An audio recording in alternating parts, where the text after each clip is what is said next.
we understand why the marketers are unable to import. We hope that they do this very quick, and this is some of the intervention government is doing. There's no subsidy. Federal government not paying subsidy on petroleum products, NNPC Limited insists. This is the time for us to do the best we can for women. I'm also looking for ways to contribute in that area. First Lady of Nigeria charges women on solidarity to build capacity required to stand against societal ills. Coordinating the implementation of the food system will also help to stimulate more actions. Food sufficiency in Nigeria. Federal government set to implement United Nations Food Systems Transformation Roadmap.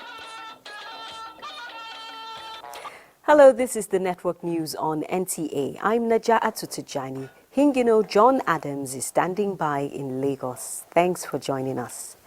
The Nigerian National Petroleum Company Limited has maintained that Nigeria's government is not paying subsidy on petroleum products as is being speculated by the public.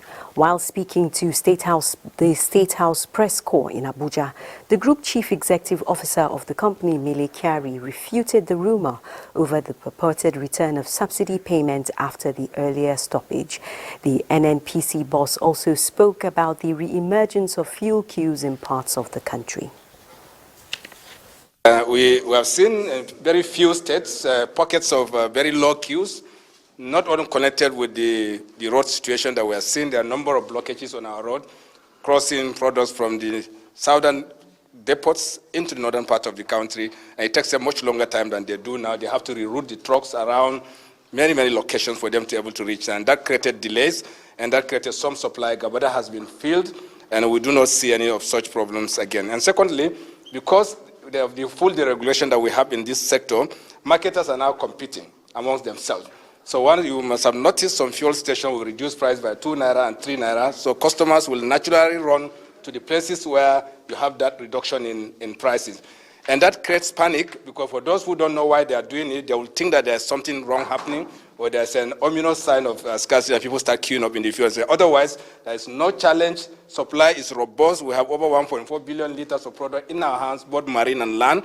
And also that there are no issues around delivery of those products into the land. So there is no fear, nothing to bother about. But we're also happy that the market forces are now playing out, and marketers are competing. And of course, there are a few issues we're engaging them to resolve alongside other agencies of government. And there are critical issues around access to foreign exchange. And we, as you all know, government is doing so much to ensure supply of FX into the market. We know that these FX markets will stabilize.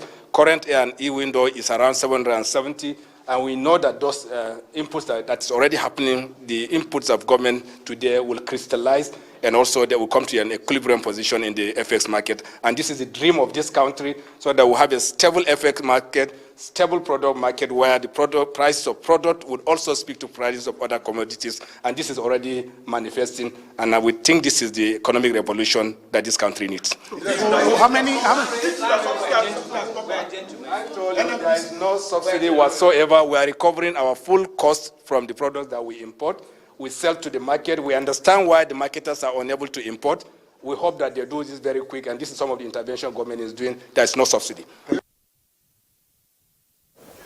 Meanwhile, critical stakeholders in the oil and gas sector say they are committed to working with government to ensure petroleum product supply is intensified despite visible pressure and challenges occasioned by the increase in forex.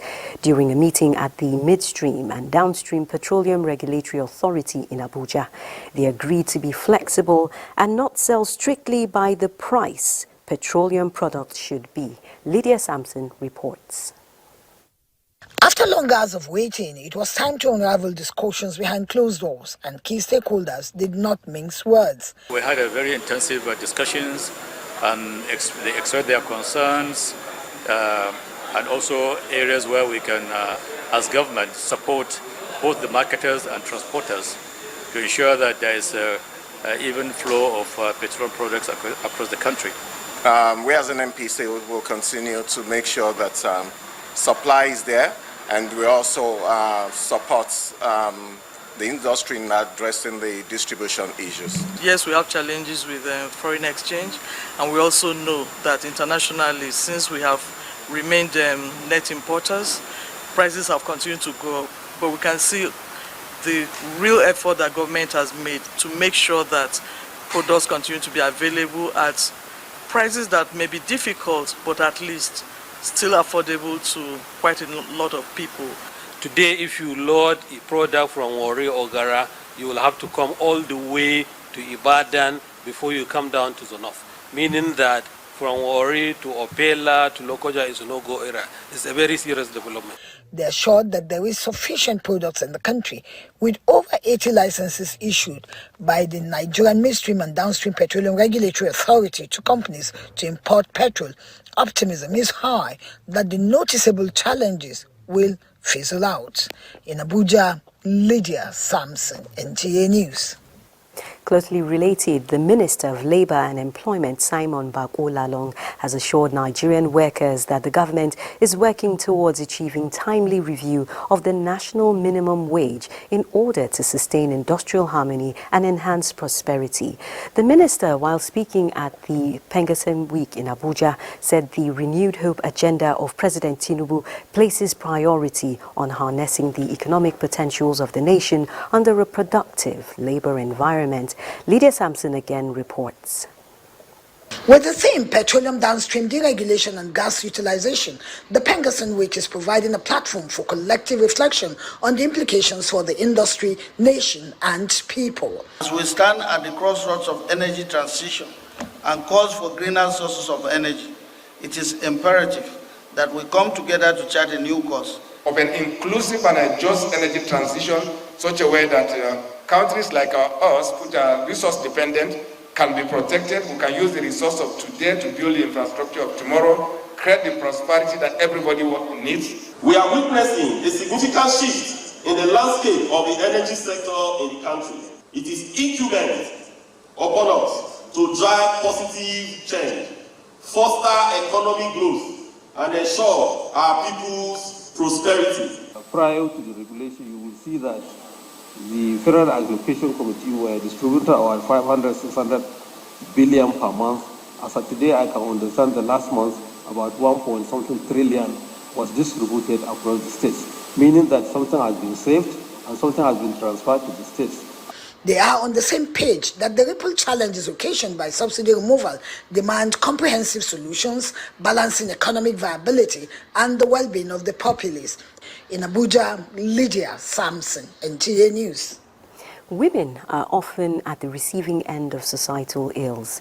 To change the narrative and build a safer society, Nigeria's First Lady, Oluremi Tinubu, says women must forge solidarity and build capacity to see them take on more roles in nation building. The First Lady stated this when she granted audience to the Minister of State for Police Affairs, Iman Suleiman Ibrahim, who led a delegation of senior female police officers to the First Lady's office. State House correspondent Adeni Taiwo reports. For the First Lady, Oluremi Tinubu, the new week is starting off on a note of what she described as law and order, having in her office a delegation of senior female police officers led by the Minister of State for Police Affairs, Iman Suleiman Ibrahim. The minister is the first woman to hold that position. Although women constitute a meager 9% of the Nigeria police workforce, the First Lady, while looking forward to more, expresses joy that women are in the security space actively involved in policing the country. And with confidence, she declares a new dawn for women in Nigeria as the current administration will give them more room to contribute their quota to national development. We want to see more women doing that, not just speaking from a place of anger, but a place of where, policies will be effected and then laws will be amended. So that's where I want to see women speaking from. Women and children, she says, must thrive and be empowered in a safe environment where rape, proliferation of baby factories, human trafficking, and organ harvesting are on the decline. And for this to happen, their voices must be heard. I think this is the time for us to do the best we can for women. I'm also looking for ways to contribute in that area. While applauding the First Lady for her steadfast advocacy in the areas of women empowerment and gender equality, the minister says our ministry is working on bold initiatives aimed at addressing existing challenges as well as shaping the Nigeria Police Force. Our aim is not only to meet the needs of the present, but to anticipate the challenges of the future. The vision hinges on efficiency, accountability, and the highest standards of professionalism. We are here today not just to discuss, but to seek your collaboration, for we understand that the collective advancement of these crucial causes requires your esteemed support and partnership. Meanwhile, the First Lady also played host to Minister of Works, Dave Umahi. Coming out of a meeting with the First Lady, the minister told State House correspondents that efforts to address infrastructural gaps in the country require objective monitoring by Nigerians. And so where there are failures, we should place the blames rightly where it belongs. Not where people don't do their work, then leadership is blamed. That is very wrong. We have to begin to disaggregate responsibilities and blames and apportion it where it belongs. In the State House, Adeni Itaiwo, NTA News. The Minister of State Police Affairs, Iman Suleiman Ibrahim, is seeking technical support for the Nigeria Police Force from the European Union in tackling internal security. This follows a visit from a delegation from the EU led by Ambassador Samuela Isopi to the minister in Abuja. Francis Form reports. This is the first engagement between the European Union and the Minister of State Police Affairs, Iman Suleiman Ibrahim, since she assumed office. The minister notes that the ministry has a lot of targets, so there is need for collaboration with the European Union in capacity building and community policing that will help to curb transnational crimes for collective achievements of the government. We have various reforms documents. We like them harmonized, and we like to have a working reform document in the areas of policy reforms as well, because we have policy gaps that we like to address. Of course, we'll support as much as possible, as much as we can. We know how important internal security is. We know how important police is. The European Union is already engaged in and active in some of the components. The European Union has been collaborating with the Nigeria Police Force in tackling human trafficking and smuggling of migrants and other forms of crimes. Francis from NTA News. One of Nigeria's leading brands, Toleram Group, producers of a brand of vegetable oil, Power Oil, says it will continue to place premium on the health of Nigerians to promote a healthy lifestyle. Robinson Deratide reports that the company is walking the talk by carrying out free medical checks and walking exercise to promote heart health, attracting celebrities and other residents in Port Harcourt. A healthy heart, no doubt, contributes to healthy living. This explains the reason the World Heart Foundation recommends 30-minute walk daily for everyone to keep the heart healthy. In line with this, Toleram Group, makers of Power Oil, organized its 8th edition of Work Hard on Exercise in Port Harcourt to sensitize the public on the importance of caring for their hearts. Are you ready? Are you ready? Free medical exercise was also carried out on people to check their weight, height, low and high blood pressure before the walk. It was a 10-kilometer walk from the popular Elekahia Stadium to some strategic areas in Port Harcourt, where the walk terminated. Some brand ambassadors, including Ms. Johnson and BB Nigeria All-Stars Edition celebrity Cynthia Nwadiora, also known as Sissy, were on ground to spice up the event. It's self-care. Your heart is you. Once anything happens to your heart, you're gone, right? And that's what we represent as a brand, as Power Oil. We preach good health. We support good health. The market where you supposed to buy. You see housemates. Now Power Oil will chop for the house. Now I will be stars. You understand? So you want to be stars. Even if you don't want to be stars, shall they chop Power Oil? Power Oil is referred to as Nigeria's #1 heart-friendly vegetable oil, and fortified with vitamin A and E. The heart power oil is the heart-friendly oil because we are very confident in our products and we know that what we are giving to our consumers out there is a fantastic product, and we call it the Nigeria's number one healthy vegetable oil. One of Port Harcourt's finest, Duncan Mighty, was on ground to thrill the audience with his scintillating lyrics. I mean, you need to use flour, you fry fish, chop. You don't understand? I say, Port Harcourt boy, when you use flour, you fry our fresh fish. You go understand? So anybody see that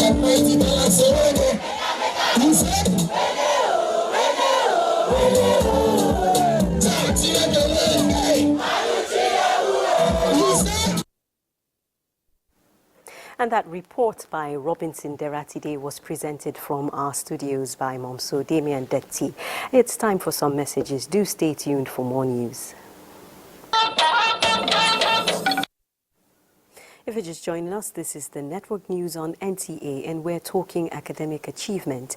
More than 100 indigent students and vulnerable children drawn from different parts of the country will no longer struggle to fulfill their academic dreams as a non-governmental organization, Gideon and Joy Life Leadership Foundation, has given them scholarships. Kanayo Ukuru reports that the benefactor, Dr. Gideon Chidebere Osi, is Chief Executive Officer, Gosima Group, and founder, Gideon and Joy Life Leadership Foundation. The Gideon and Joy Life Leadership Foundation believes that quality education remains the fastest solution to the community development, insecurity, and poverty eradication. They desire to change the society supports the foundation to discover students of award of scholarship annually. The 60 beneficiaries of the 2023 scholarship are students of federal government colleges, and 44 undergraduates were selected from universities across the country after passing the foundation's examination. When I was in year 2, I wanted to drop out due to lack of finance. But this scholarship came through, gave me hope. Like, if not for this scholarship, I could have been a dropout by now. I feel very, very happy and excited for this very program, scholarship opportunity that I got. Appreciating Dr. Gideon Chidebere Osi for giving back to the society, Governor Francis Nwifuru of Ebonyi State, who was represented, and others say the greatest gift one can give is quality education. One thing that marveled me most is that when I looked at the state of origin, I noticed that Dr. Osi is not even concentrating only in Isago or Ebonyi State. He's reaching the entire nation. He has got to show that if you are blessed, you should bless others. The benefactor, Dr. Gideon Chidebere Osi, explained that the program, which started in 2008, is the only equalizer between the children of the rich and the poor. Education is to the community what oxygen is to the human body. Educate a child and prepare for a better future. Being a product of scholarship myself, I know that this is one of the ways I must give back to the society. He emphasized that the foundation has trained hundreds of people who have graduated, and 20 will be graduating this year. He pledged not to relent in giving back to the society that made him. In Abakaliki, Kana Yokuru, NTA News. Now, government is determined to increase food sufficiency, and the nation is set to implement the United Nations Food Systems Transformation Pathways to ensure that food produced from farm to the table is safe and nutrient fortified. Benny Adams reports. We are what we eat, and if we are to stay alive, active and productive, then the safety, sufficiency, and nutritional value of what we eat from production, processing, distribution, retail, and consumption should be a source of concern. This is the submission of the National Tax Committee for Implementation of the United Nations Food Systems Transformation Pathways for Nigeria. Coordinating the implementation of the food system will also help to stimulate more actions. Having taken briefs from stakeholders across the food value chain, including the media, indicating steps being proposed by the National Tax Committee for the implementation of 78 recommendations for implementation.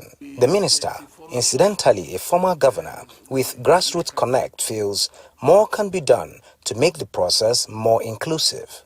Is to encourage them to do it and do it better. For the national convener, it is a project that requires active participation of all stakeholders. We look at the issue of establishment of farm estates by state governments, that or those ones that are moribund to be reactivated, such that farm estates will accommodate everybody that is interested, the private sector, everybody that is interested in growing food or processing food. In line with the Nigerian food system's transformation pathways, the federal government recently committed to advancing the mobilization of innovative financing to address the key challenges to food systems priorities through the Special Agro-Industrial Processing Zones program, among other steps. In Abuja, Benny Adams, NTA News. Now to emergency response to flooding. The National Emergency Management Agency, NEMA, has deployed search and rescue officers to Adamawa, Taraba, Benue, Nasarawa, Kogi, Niger, Anambra, Delta states, among others, following the release of water from Lagdo Dam in Cameroon. The Director General of the agency, Mustafa Habib Ahmed, says NEMA has since convened an emergency stakeholders meeting to strategize on the best ways to mitigate the likely effect following the release of water from the dam, adding that NEMA will continue to monitor the 8 dams neighboring Nigeria to avert imminent flooding. Nigeria is situated in the valley neighboring 8 African countries of Benin, Burkina Faso, Cameroon, Chad, Côte d'Ivoire, Guinea, Mali and Niger, and this poses great danger to Nigeria in the event of release of excess water from their dams. With the alert by NEMA concerning key states prone to flooding due to the impact of water released from Lagdo Dam, we'll be joined live by our correspondent from one of these key states. Joshua is in Lokoja, Kogi State, which has a confluence where the rivers Niger and Benue meet. Good evening, Joshua. Now, regarding the flood alert by NEMA, what is the state government doing in response to the warning? I'm sorry, that's Jonathan.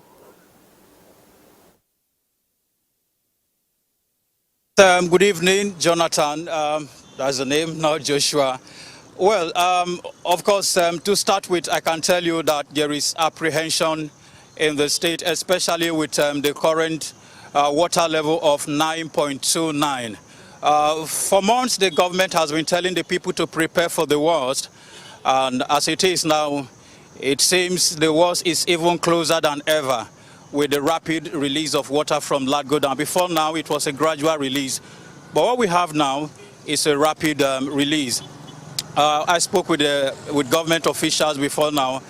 They say they are prepared. The flood estates are in order. Some of the IDP camps are also being prepared, just in case we experience the flooding. And of course, for those at the riverbank, many of them have been preparing. Some of them have left, others are still waiting and hoping that the flood may not come, but it may not be so. I have with me Mr. David Ogu. He was a former chairman of Ibaji local government and also a victim of the 2012 flooding. Sir, another disaster is looming. What can we do to mitigate the situation?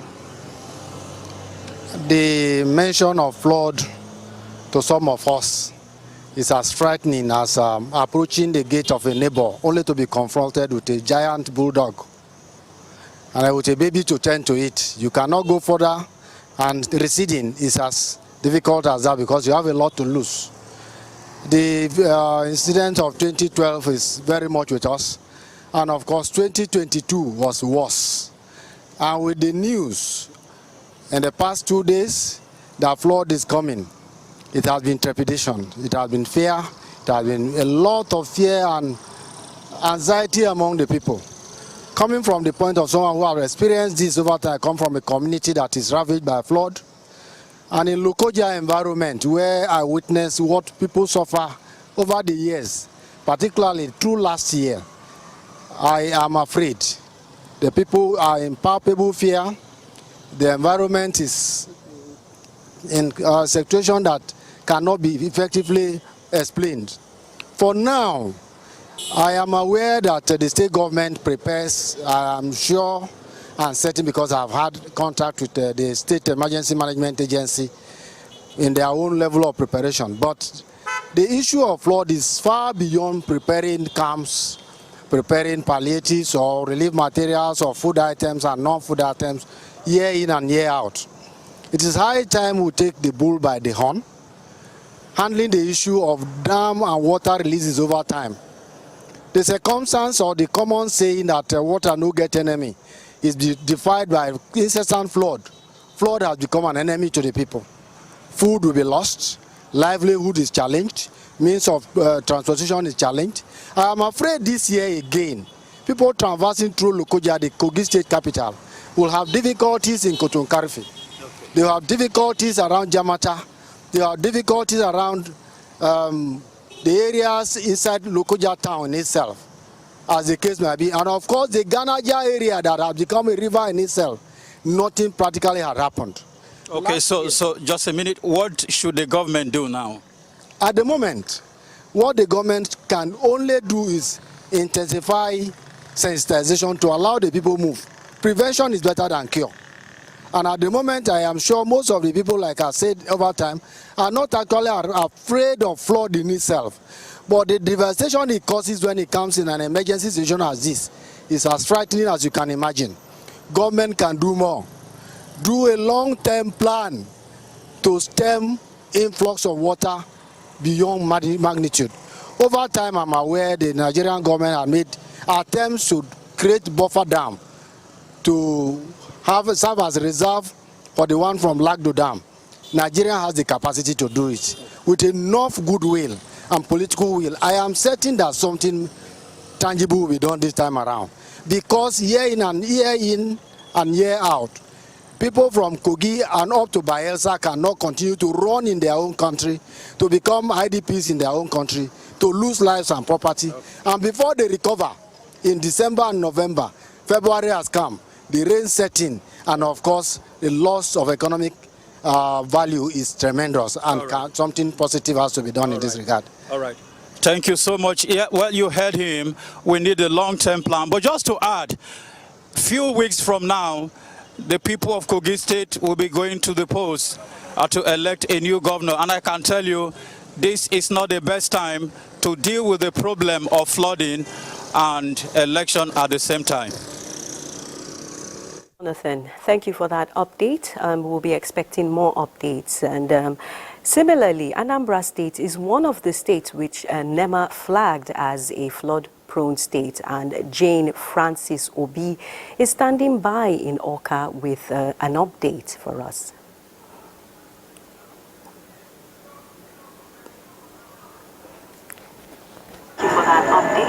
Thank you for joining us, Jane. Can you give us an update? What's the current situation? Let's start with that.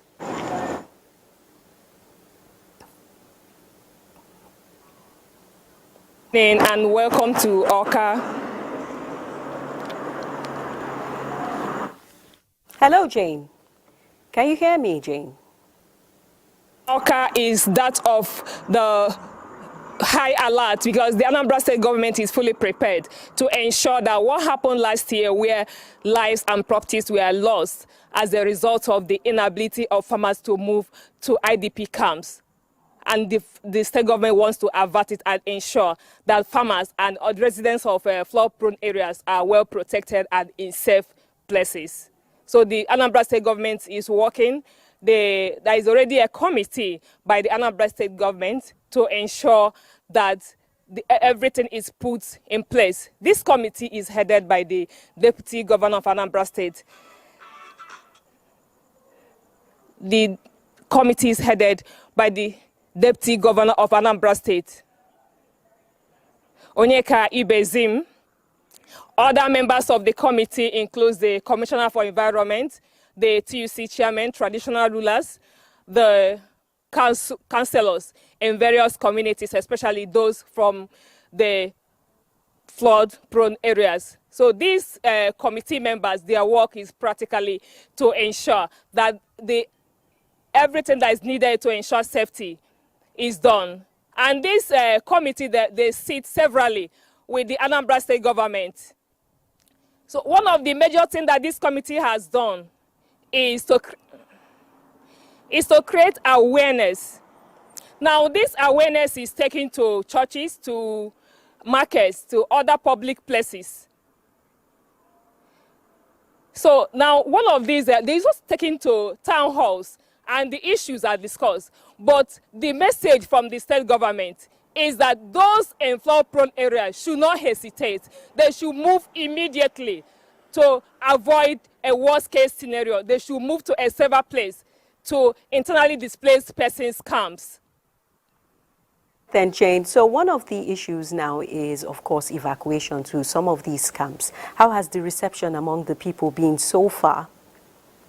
I believe that's why the traditional rulers have been involved and are part of the committee. Are people willing to relocate?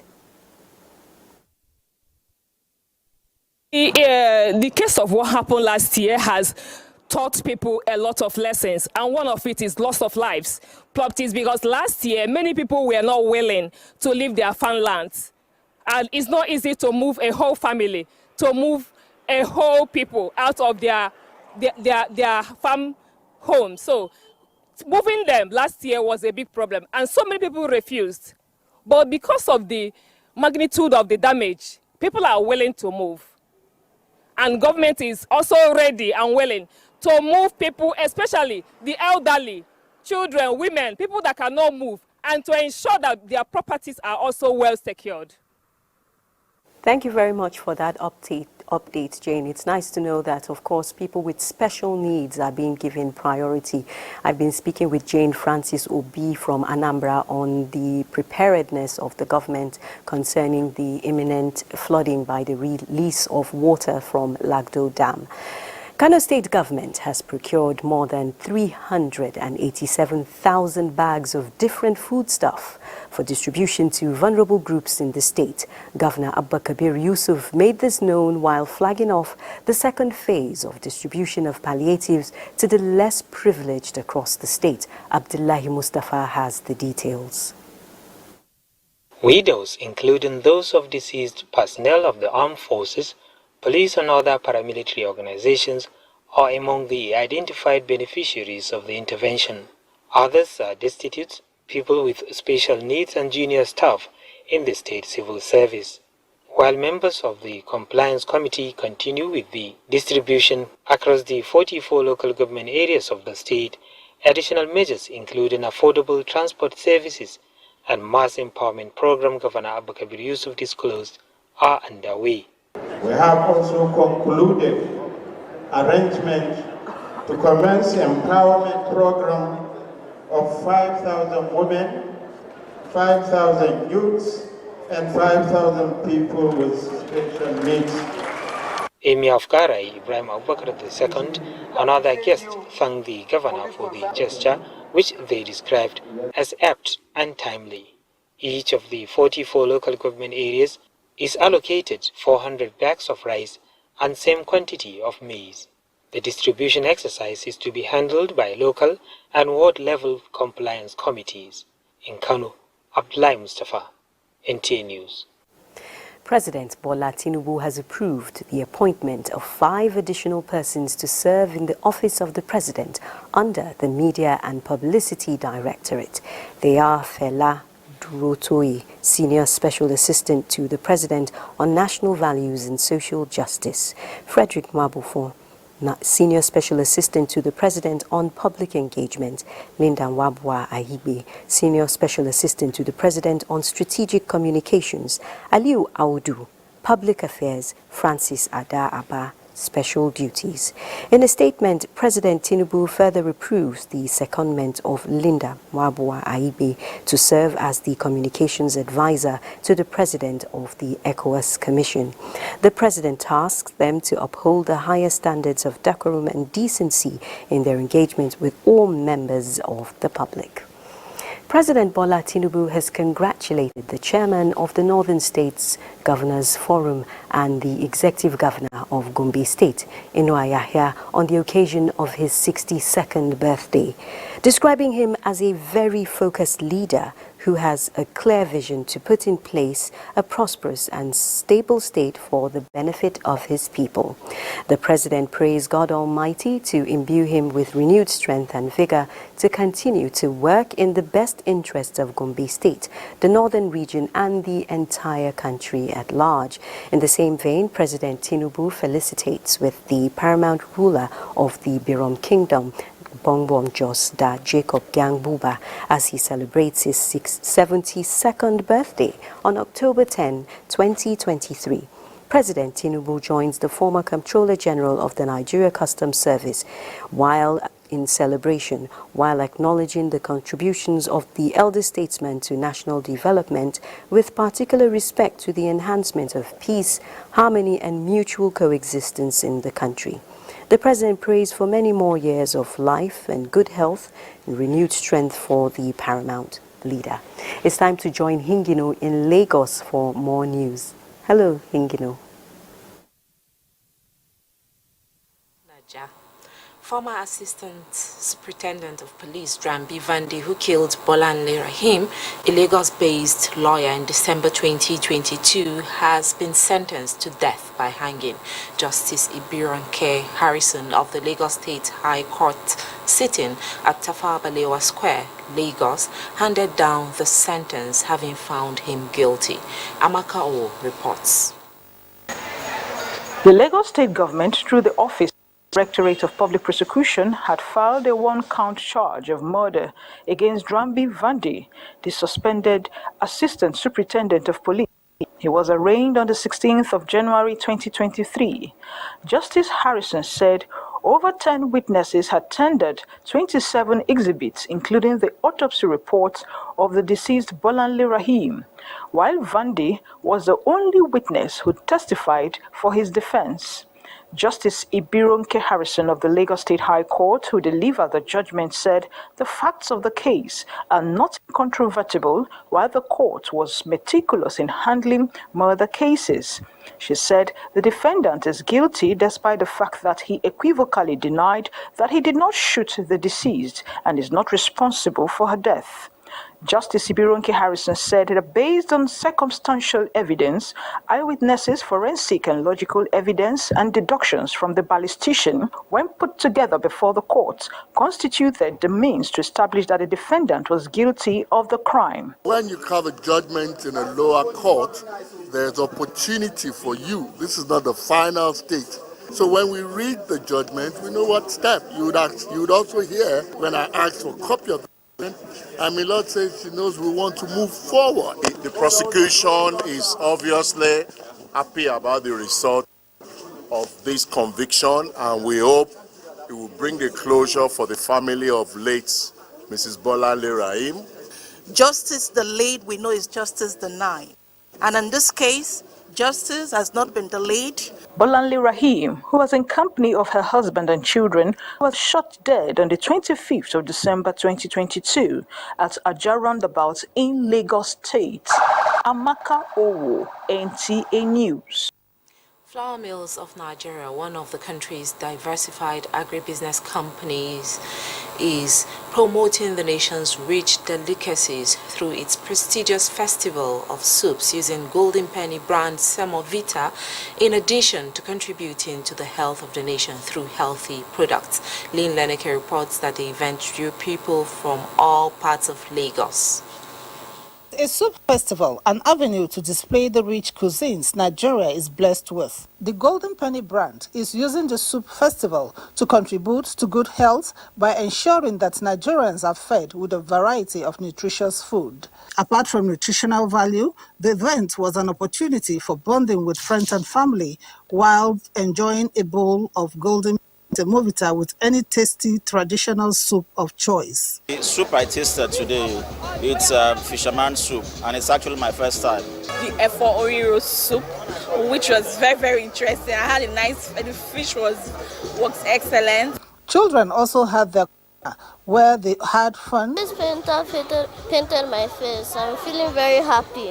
Management of Golden Penny brand says the company has been positively impacting the well-being of customers, as well as creating value for them through its array of products. What we want to talk about is the great heritage of Nigerian soups. All across Nigeria, there are many beautiful soups, right? They are all different kinds and for different tastes, for different occasions. But what is the one unifying factor in your soup? It is your semo. Celebrating the Nigerian culture, the diversity that we have through soups and bringing togetherness through food with our semo brand at the center of all soups across the country. Festival of Soups also featured cooking competition of Nigeria's delicious soups and free coaching in culinary skills. For more than 60 years, Golden Penny has remained a household name, providing tasty and nutritious food to millions of Nigerian families. In Lagos, Lynn Lenake, NTA News. That's our contribution from Lagos. The news will be back after this break.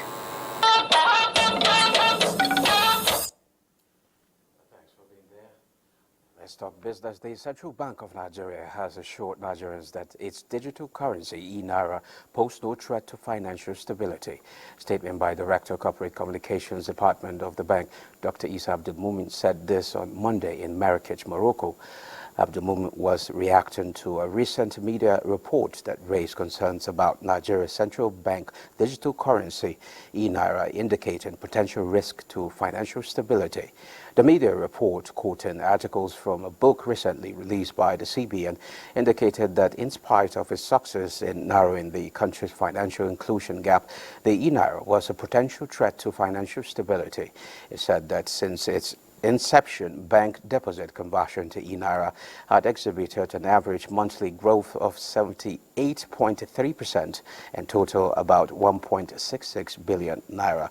According to the review of the report indicates a lack of understanding of some portions of some articles in a book recently released by the CBN titled Economics of Digital Currencies.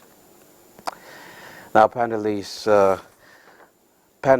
at the ongoing International Monetary Fund and World Bank meetings in Marrakech, Morocco, are urging government to provide enabling environment for its young population to thrive. The IMF and World Bank are holding their annual meetings in Africa for the first time in 50 years as they face a growing chorus of criticism that poor nations are underrepresented at the two institutions. Both have recently said they plan to give Africa additional seats at their executive boards.